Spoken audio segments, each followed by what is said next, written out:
Are we ready? They appear. Nobody appears to be talking. I assume we are ready. That's coming. Oh, I can see. Others were coming, just arriving.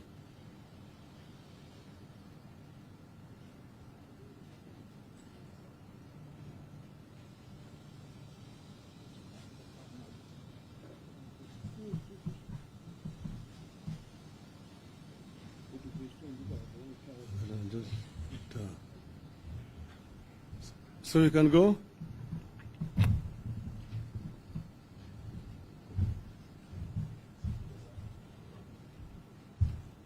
This is a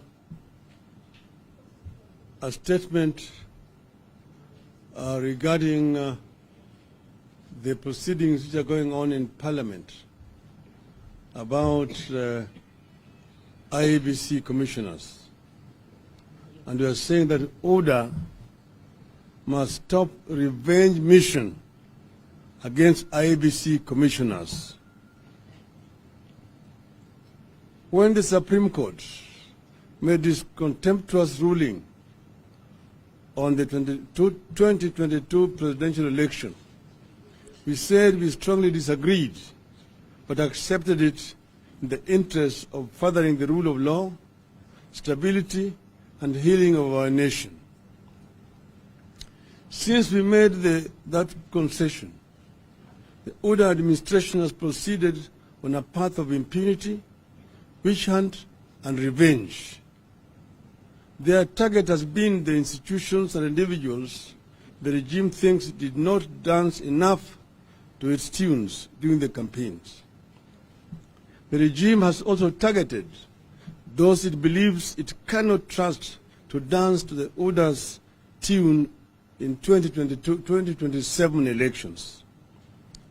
The Directorate of Criminal Investigations and Mr. George Kinoti were among the first victims. Now, the regime has trained its guns on the four IEBC commissioners, that the Deputy Chairperson, Mrs. Juliana Cherera, and Commissioners Francis Madenge, Irene Masit, and Justice Nyangaya, who expressed their reservations over the process that led to the declaration of William Ruto as president. A process whose outcome is predetermined is already underway at the Justice and Legal Affairs Committee of the National Assembly. And as you can see, we have just come from the proceedings of that committee. The four commissioners are supposed to appear before this committee, be found guilty, and be made to appear before a tribunal to be set up by Mr. Ruto that will confirm their guilt. They will then be thrown out of the IEBC. This revenge mission of selective injustice is being steamrolled by none other than the speakers of the National Assembly and the Senate and Mr. William Ruto. This selective injustice against the four commissioners takes place despite the existence of other petitions seeking the removal of Wafula Chebukati, Abdi Gulie, and Boya Molu as commissioners of the IEBC. The criminal Ruto stooges at the IEBC are being protected and rewarded, while those who fought for integrity of our elections are being punished. A petition by Mr. Milton Nyakundi Oriku, dated 19th September 2022, against the three, that is Chebukati, Gulie, and Molu, was received at the main records unit of the Senate on the 28th of September 2022. To date, it has not been tabled before the Senate. Another petition, dated 17th October 2022, was received at the National Assembly's main records unit on the 25th of October 2022. To date, that petition has also not been brought before the National Assembly, even as the same institutions begin to grill Mr. Cherera and her colleagues. Since the conclusion of the 2022 election cycle, we have done our best to give Ruto time and space to heal and unite our land. We have given so much space that a section of Kenyans think we have given up the fight.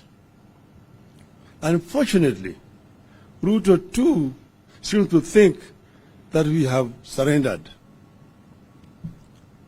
Instead of healing the land, however, all we see is a leadership that is extremely keen to deepen and widen the bitter partisan divide that existed during the campaigns and even open new wounds.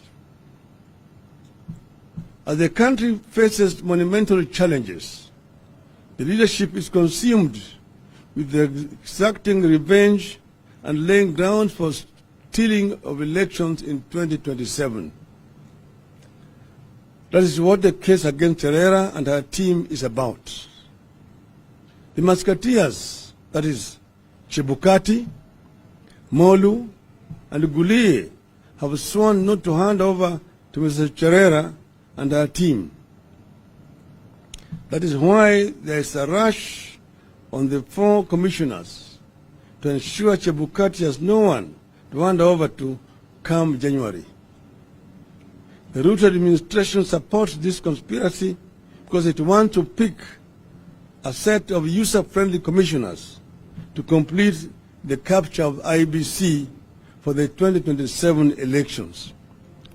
And even the law, the regulation that was agreed upon on how to select a panel that will interview and recommend the new commissioners is also being amended. We are witnessing a swift, steady and dangerous re-emergence of capture of institutions by the executive. The judiciary was the first to willingly give in to Ruto. A struggle is underway at the IBC, pitting Chebukati and his team, who have surrendered to UDA, against those who want to ensure integrity of the institution. The capture is now being extended to our 2 houses of parliament. Swiftly, Kenyans are being turned into passive bystanders in the affairs with grave implications for our unity, our stability, and governance as a nation. The Ruto administration is taking us back to the state of affairs last witnessed in the Nyayo regime of the 1980s. This kind of impunity, selective injustice, and capture of institutions will have grave consequences. We are here to sound a warning. No one should lie to this regime that we will sit back and watch a return of the Nyayo regime by another name. And I want to repeat, we want to warn this regime that we will not sit back and watch a return of the Nyayo regime by another name. If deepening and widening the divisions among Kenyans is what the UDA regime wants, we will only be too happy to help them along that path. The injustice being inflicted on the IBC commissioners, if it proceeds as currently conceived, will mark the beginning of a massive pushback against the Ruto and those who think like him by the people of Kenya. We will openly and robustly lead that pushback. We call on our houses of parliament to be guarantors of the rule of law and justice in the country and stop being enablers of the constitutional revenge mission they have been deployed on against the 4 commissioners. The mission the National Assembly is on is actually unconstitutional. Article 250 9 of our Constitution states, a member of a commission or the holder of an independent office is not liable for anything done in good faith in the performance of a function of that office. I don't repeat. A member of a commission or other holder of an independent office is not liable for anything done in good faith in the performance of a function of the office. Unquote. By summoning these commissioners, Parliament is usurping the role of a tribunal. They are trying to prejudice whatever tribunal could be formed. Parliament's role must be limited to summoning the petitioners and deciding whether the issues raised warrant the setting up of a tribunal.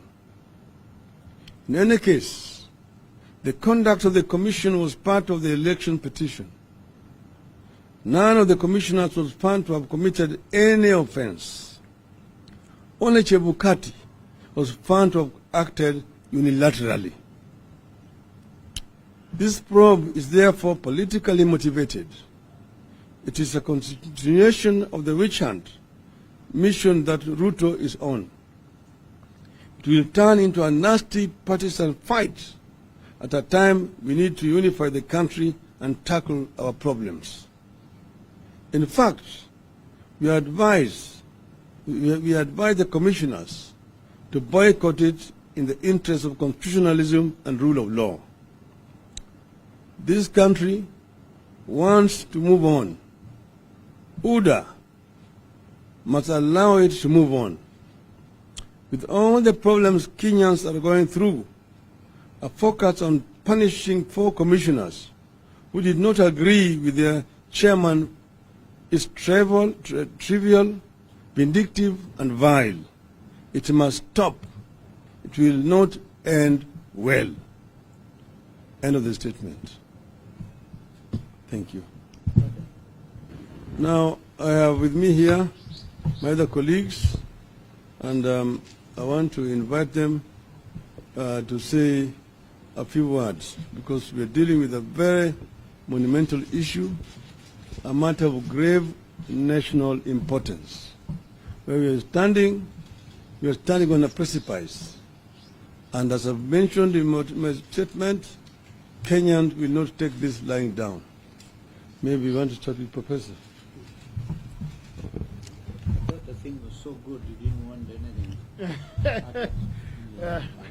I really don't have much to add to what His Excellency the Right Honorable Raila Odinga has said, except to say that what we witnessed today at JLAC is a microcosm of what the UDA regime is doing and is prepared to do in this country, which is to cannibalize and to destroy the institutions of democracy so that it can husband all power in this country. I think this is just the opening act of a very long play that they are putting in place. You've seen, what they have been doing with the Parliament, trying to buy off members of Parliament and senators to bring them to their side, to silence them, so that there is no oversight. But what we saw today was a slaughterhouse that is being prepared for the 4 commissioners who bravely stood for justice and for a free and fair election. Isn't it really ironic that the one person whom the Supreme Court found to be liable for offenses in the election, Wafula Chebukati, the Supreme Court said this itself, is not a person who is being investigated by this Committee of Parliament. It is the 4 commissioners who stood in the breach at the hour of need for this country. So what we saw there is a sham. We saw a chairman who has a script and who is an autopilot and who is determined to conclude this process very quickly, despite the objections of the members of the committee. I should note that, in my view, the most important thing that happened there were the objections raised by the lawyers for the 4 commissioners. And principally, the objection of jurisdiction, that JLAC lacks the jurisdiction to call those commissioners there to investigate them because it is not the proper forum for that particular purpose. Secondly, that the allegations that are made against them cannot be interrogated because they are based on an affidavit that was sworn by Mr. Chebukati. Mr. Chebukati himself is not available for cross-examination, and so that process would turn out to be a sham. We've said before that, and we warned Kenyans ahead of the election, that the UDA party would, if elected, seek to install a dictatorship in this country. And I think what we are seeing is simply a coming to fruition of that prediction that we made. But as the Right Honorable Raila Odinga has said, Azimio is not going to permit this to happen. We are not going to lie down and let this happen to the people of this country. As we said, at a time of great national peril, when there is no food, when there is insecurity, when the economy is in a free fall, the thing that the UDA regime wants to do is to go on a witch hunt, to investigate and to persecute individuals who have stood for democracy in this country. So with those few remarks, I simply want to say that we are not going to relax. We are going to ask our supporters in the near future to stand with us to stop this regime from carrying out these dictatorial acts. Thank you so much.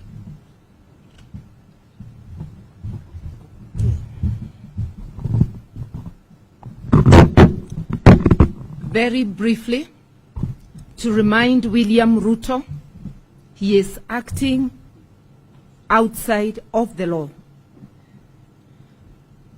The Commission Act clearly says 6 months to the end of the term of the chairman, a selection panel must be formed to start the journey of finding the new chair. Chebukati's term ends in January.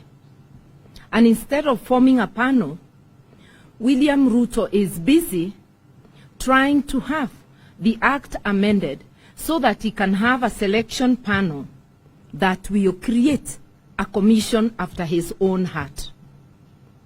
The commission is for all Kenyans, not for one person. He must be compelled to move to appoint a selection panel. And Chebukati, Gulie, and Molu should already be on leave, on terminal leave. It should have started on the 1st of November. They insist on illegally presiding over a by-election in order to give us convoluted results, like they gave us convoluted results of the general election.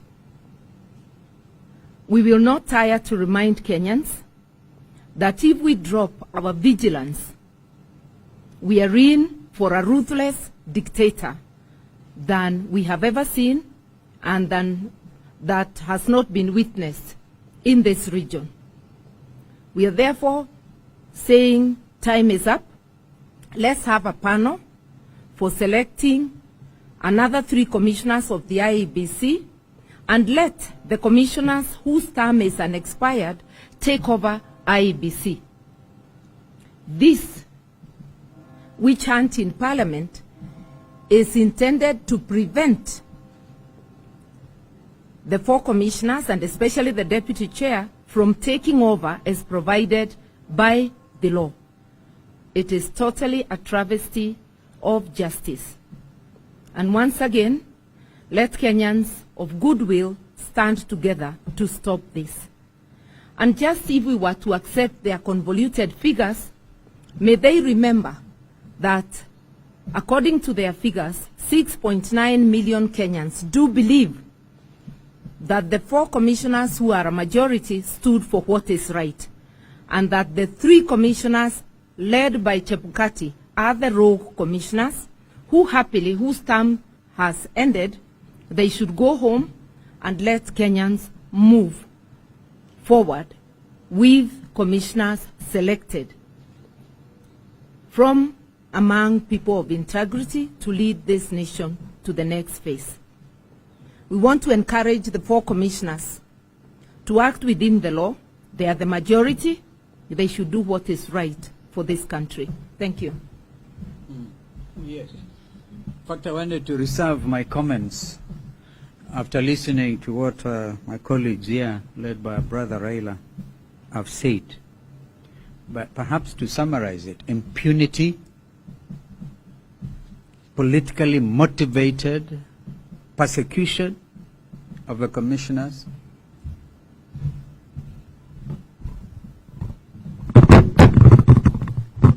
and we've just come from County Hall.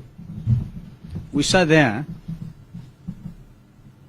to observe the goings-on of this JLAC committee, and it's very sad.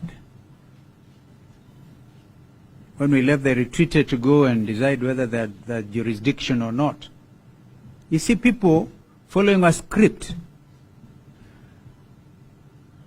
I once read a book, it was based in South Africa, and apartheid. The chief character was Kumalo. Cry, my beloved country. Why in the world would we want to heap more hurt and despair to a population that is already reeling under the weight of drought,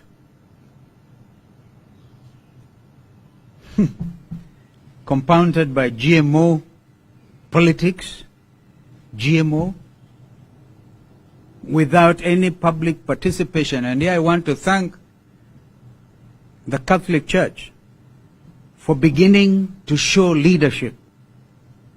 We're not going to kill our people through GMO. And I think as Kenyans, we are very good at forgetting things very fast, but how do we forget about that which is going to kill us with cancer? Ugonjwa wa saratani. Kwa hivyo, mimi naona tu nisiongee zidi ya hayo. I don't like things that are politically motivated.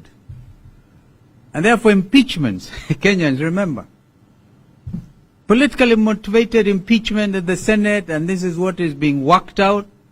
I want to urge the committee of JLAC to stand as a different committee, believing in the rule of law, fair justice, administrative justice, and we all belong in this country. In fact, the country is beginning to get together.